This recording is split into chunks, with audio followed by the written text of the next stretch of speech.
What happens when a 33-year-old Democratic socialist from Queens pulls off the political upset of the decade, and the most powerful man in America completely loses his mind on social media? Well, we're about to find out because the Trump versus Zohran Mamdani saga has become the most explosive political confrontation since the 2024 election in the past 2 weeks. We've witnessed something unprecedented. A sitting president threatening to arrest, strip citizenship from, and deport a democratically elected American official. And it all started with one stunning primary victory that nobody saw coming. This isn't just another political spat. This is a clash between two completely different visions of America, playing out in real time, with consequences that could reshape the future of American politics. By the end of this video, you'll understand why this confrontation matters, how it escalated so quickly, and what it means for the future of democracy in America. But first, let me tell you about the man who somehow managed to get under Donald Trump's skin so effectively that the president forgot every rule in the political playbook. Zohran Mamdani wasn't supposed to win. According to every political expert, every poll, and every establishment insider, his campaign was a long shot at best. The 33-year-old New York State Assemblyman was running against political heavyweights in the Democratic primary for New York. City mayor, including former Governor Andrew Cuomo. But here's what makes this story so fascinating. Mamdani didn't just win. He didn't just upset the establishment. He completely obliterated the political map in a way that sent shockwaves through both parties. Mamdani represents something that terrifies the political establishment, authentic grassroots energy. He's a democratic socialist who doesn't apologize for his progressive views. He's been one of the most outspoken critics of American foreign policy in the Middle East, particularly regarding Gaza. He's championed Medicare for all, the Green New Deal, and housing justice in New York, but more than his policies, it's his approach that's different. While other politicians carefully focus group every statement, Mamdani speaks with a directness that cuts through the political noise. He doesn't play the usual games. He doesn't soften his message for mainstream appeal. And that authenticity resonated with voters in a way that caught everyone off guard. On election night, as the results rolled in, the political establishment watched in horror as their carefully laid plans crumbled. Cuomo, the former governor with massive name recognition and establishment backing, was forced to concede. The Democratic machine that had controlled New York politics for decades suddenly found itself facing an outsider who had built a coalition of young, multiracial voters who were hungry for change. And that's when Donald Trump noticed, the morning after Mamdani's primary victory. Trump was apparently watching the news coverage, and what he saw made him absolutely furious. Here was this young progressive, this democratic socialist, who had just won the Democratic nomination for mayor of America's largest city. And Trump couldn't contain himself. Taking to social media, Trump fired off a series of posts that would set the tone for everything that followed. He called Mamdani a 100% communist lunatic and warned that he was on his way to becoming mayor. But Trump didn't stop there. He continued his attack, writing, "We've had radical lefties before, but this is getting a little ridiculous. He looks terrible. His voice is grating. He's not very smart." Now, let's pause here for a moment. This wasn't just political criticism. This was the President of the United States launching a deeply personal attack on a democratically elected official who had just won a primary election. The language was inflammatory, the tone was unhinged, and the implications were disturbing. But Trump wasn't done. He declared that this was a big moment in the history of our country, as if Mamdani's victory represented some kind of existential threat to American democracy. What's particularly striking about Trump's response is how quickly it escalated. This wasn't a measured political critique. This wasn't strategic opposition research. This was raw emotional fury from a man who seemed genuinely shocked that the political system could produce someone like Mamdani. And that's when things got really interesting, because Mamdani didn't respond the way Trump expected. Most politicians, when attacked by a sitting president, would either stay silent or issue some bland, focus grouped response about working together and moving forward. Mamdani did something completely different. He leaned into the confrontation in a way that was both principled and politically brilliant. Rather than being intimidated by Trump's attacks, Mamdani used them as an opportunity to highlight the stark differences between their visions for America. He pushed back against Trump's characterization, stating clearly, "I am not a communist," but he didn't stop there. He used the moment to articulate his democratic socialist values and explain why they represented hope for working families. Mamdani's response was notable for several reasons. First, he refused to be defensive. Instead of spending time explaining why he wasn't what Trump said he was, he focused on explaining what he actually stood for. Second, he turned the attack back on Trump, highlighting how the president's inflammatory rhetoric was itself a threat to democratic norms. But perhaps most importantly, Mamdani recognized that Trump's attacks were actually helping him. Every time Trump tweeted about him, Mamdani's profile grew. Every inflammatory comment brought more attention to his message. Every personal attack made Trump look more unhinged and Mamdani look more reasonable by comparison. This was political jiu-jitsu at its finest. Mamdani was using Trump's own aggressive energy against him, redirecting the force of the attacks in a way that actually strengthened his position. And Trump, apparently realizing that his initial strategy wasn't working, decided to escalate even further. What happened next crossed every line of democratic governance. During a visit to a migrant detention center in the Florida Everglades, Trump was asked about Mamdani's pledge to maintain New York as a sanctuary city and resist immigration and customs enforcement operations. Trump's response was chilling. Mamdani blocks ICE agents from making arrests in the city. Well, then we'll have to arrest him.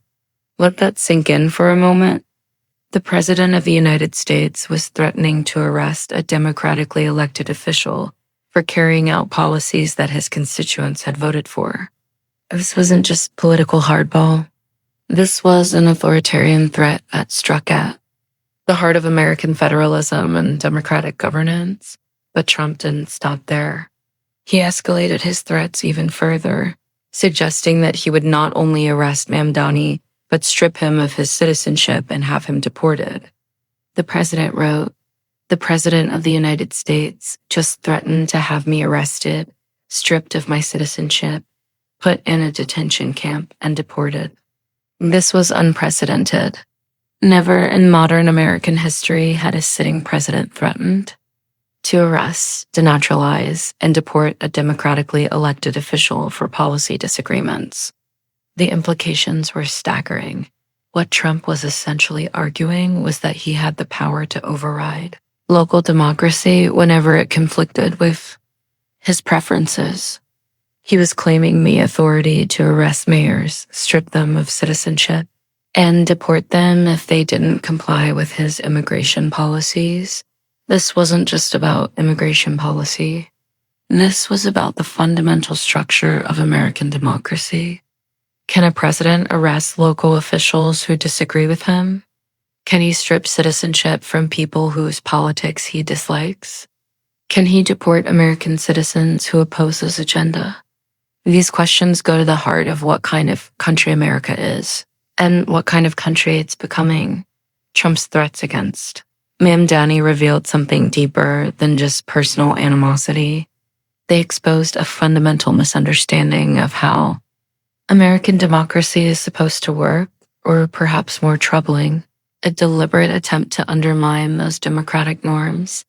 The United States operates under a system of federalism, where power is divided between federal, state, and local governments. Cities have the right to set their own policies within the bounds of federal law.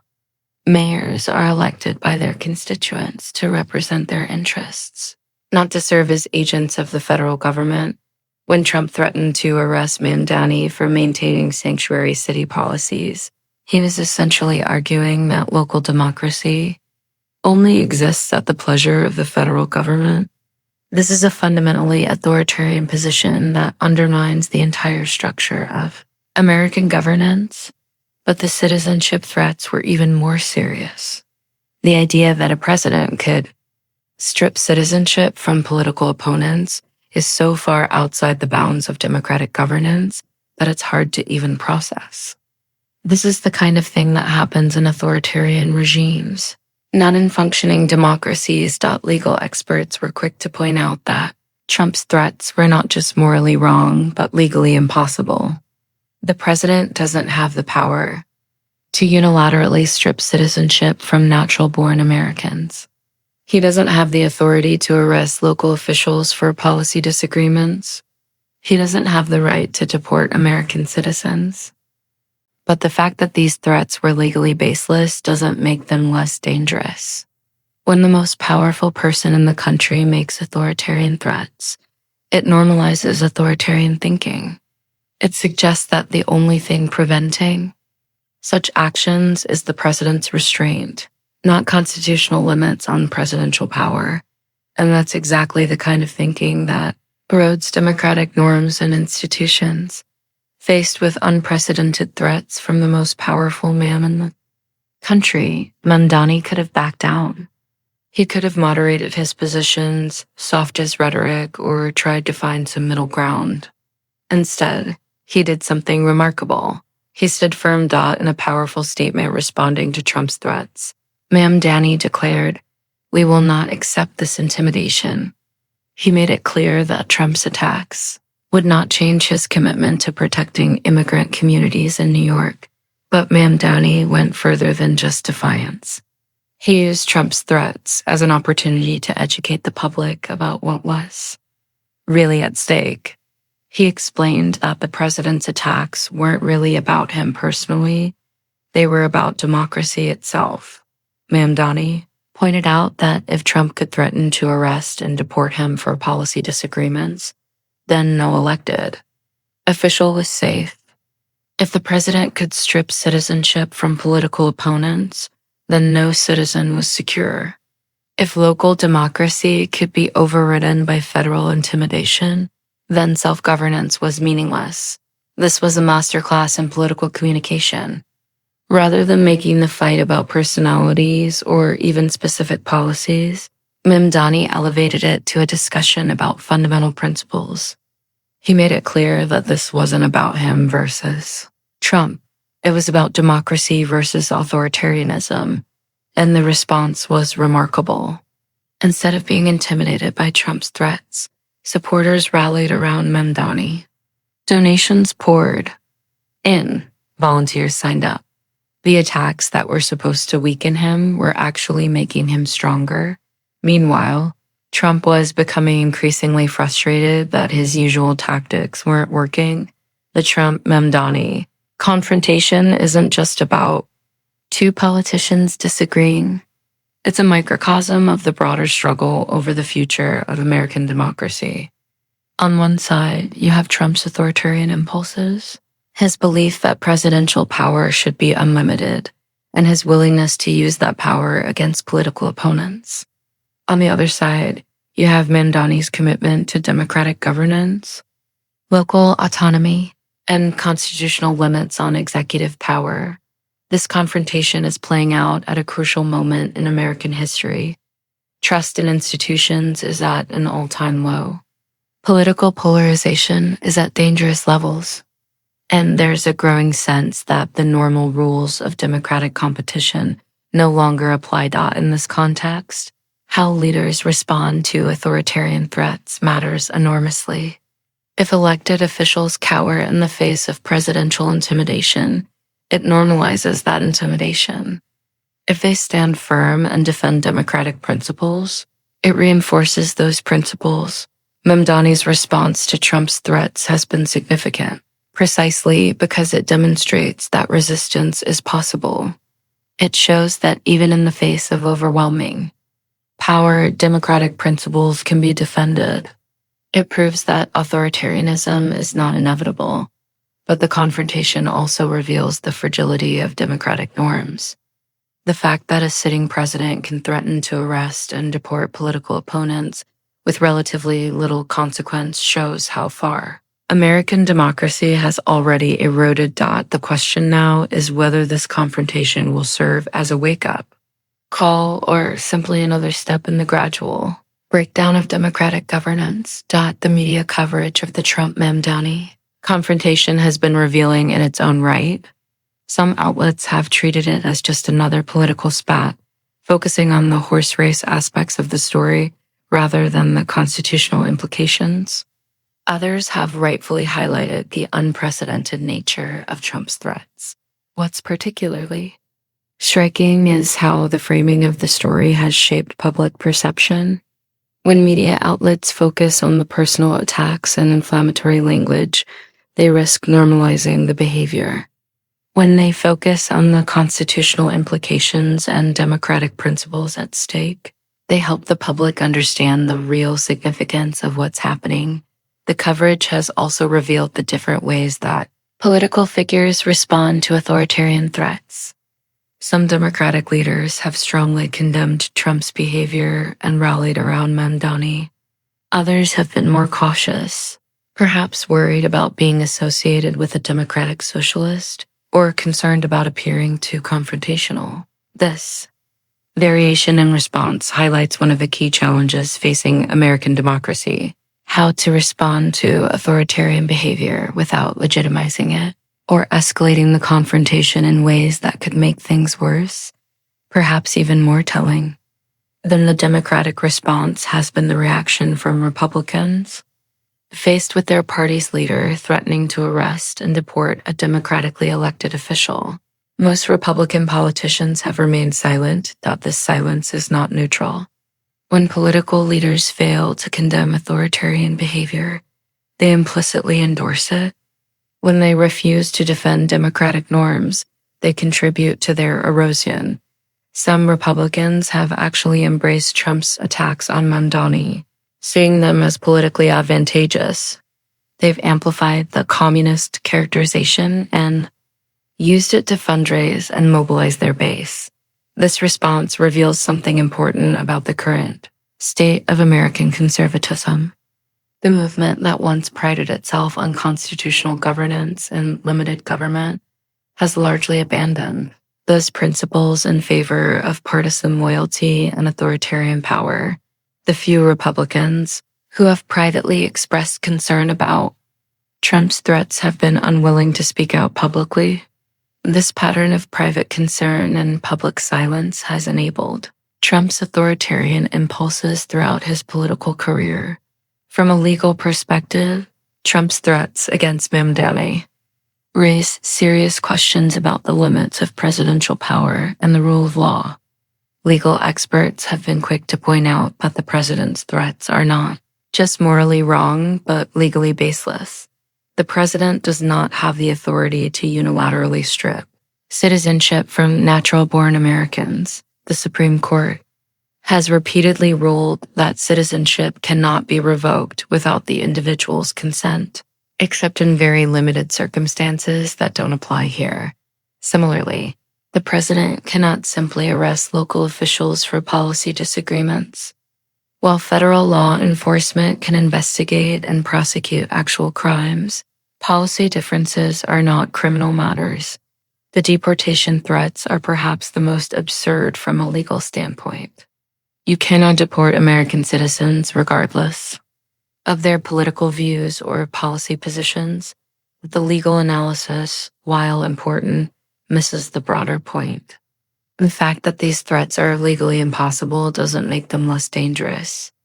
When the president threatens to use government power against political opponents, it creates a chilling effect on democratic participation and debate. Even if Trump cannot actually carry out these threats, The mere fact that he's making them changes the political dynamic. It sends a message to other potential critics that opposing the president, Comey's with serious personal risks, to understand the significance of the Trump-Mamdani confrontation. It's important to place it in historical context. Throughout American history, there have been moments when democratic norms have been tested and threatened. During the Civil War, Abraham Lincoln suspended habeas corpus and imprisoned political opponents. During World War I, Woodrow Wilson used the Espionage Act to prosecute critics of the war. During the Red Scare, Joseph McCarthy destroyed careers and lives with baseless accusations of communist sympathy. Each of these episodes represented a threat to democratic governance, and each was eventually repudiated by American institutions and the American people. But they also demonstrate that democracy is not self-sustaining. It requires constant vigilance and active defense. The Trump-Mamdani confrontation fits into this pattern of democratic stress testing. It represents a moment when authoritarian impulses clash with democratic principles, and the outcome is not predetermined. What makes this moment particularly significant is that it's happening in the context of broader democratic backsliding. Trust in institutions is low. Political polarization is high. And there's a growing sense that the normal rules of democratic competition no longer apply. In this context, how political leaders respond to authoritarian threats becomes crucial. If they stand firm and defend democratic principles, those principles are strengthened. If they capitulate or remain silent, those principles are weakened. The Trump-Mamdani confrontation has also attracted international attention, and the reactions have been telling. Democratic governments around the world have watched with concern as the American president threatens to arrest and deport political opponents. This matters because American democracy has long served as a model for democratic movements around the world. When American democratic norms break down, it provides ammunition for authoritarian leaders everywhere who argue that democracy is inherently unstable and ineffective. Conversely, when American democratic institutions and leaders stand firm against authoritarian threats, it sends a powerful message to Democrats everywhere that resistance is possible and that democratic principles are worth defending. The international reaction to Trump's threats has been largely critical, with many Democratic leaders expressing concern about the erosion of American democratic norms. Some have explicitly contrasted Trump's behavior with the standards expected of Democratic leaders. This international perspective serves as a reminder that the stakes of the Trump-Mamdani confrontation extend far beyond American politics. The outcome of this confrontation will influence how democracy is perceived and practiced around the world. Looking ahead, the Trump-Mamdani confrontation raises fundamental questions about the future of American politics. Can democratic institutions survive sustained authoritarian pressure? Can political norms be restored once they've been broken? Can a diverse democracy function in an era of extreme polarization? The answers to these questions will depend largely on how political leaders and citizens respond to moments like this. If authoritarian behavior is normalized and accepted, it will become more common. If it's consistently opposed and condemned, it will become less viable. Mamdani's response to Trump's threats offers a model for how democratic leaders can respond to authoritarian pressure. By standing firm on principle, refusing to be intimidated, and using the confrontation to educate the public about democratic values, he's demonstrated that resistance is possible, but individual resistance is not enough. Defending democracy requires institutional support, legal protections, and broad public commitment to democratic values. It requires political leaders from both parties to prioritize democratic norms over a partisan advantage. The Trump-Mamdani confrontation is a test of whether American democracy retains the strength to defend itself against authoritarian threats.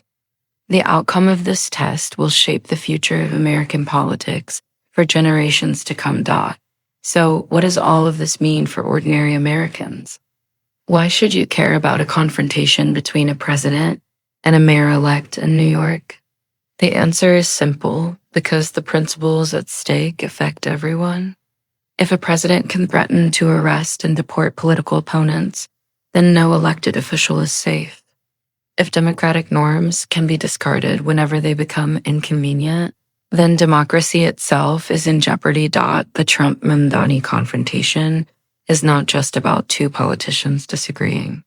It's about whether America will remain a democracy governed by law and constitutional principles, or whether it will become something else entirely. Your voice matters in this struggle. How you respond to authoritarian threats, how you vote, how you engage with politics, and how you talk to your friends and family about these issues all contribute to the broader democratic culture. Democracy is not a spectator sport. It requires active participation from citizens who are willing to defend democratic principles. Even when it's difficult or uncomfortable, the confrontation between Trump and Mamdani is far from over. Trump continues to make threats, and Mamdani continues to stand firm. The outcome will depend not just on what these two men do, but on how the rest of us respond. Will we normalize authoritarian behavior by accepting it as just another political tactic? Or will we defend democratic principles by demanding better from our leaders? The choice is ours, and the stakes could not be higher. If this story matters to you, here's what you can do. Subscribe to stay informed about this developing story. Share this video with others who need to understand what's happening. And most importantly, stay engaged in the democratic process. Vote in elections, contact your representatives, and make your voice heard. Democracy depends on all of us doing our part. The confrontation between Trump and Mamdani is just one battle in a much larger war for the soul of American democracy. The outcome of that war will be determined by what we do next. Thanks for watching, and I'll see you in the next video.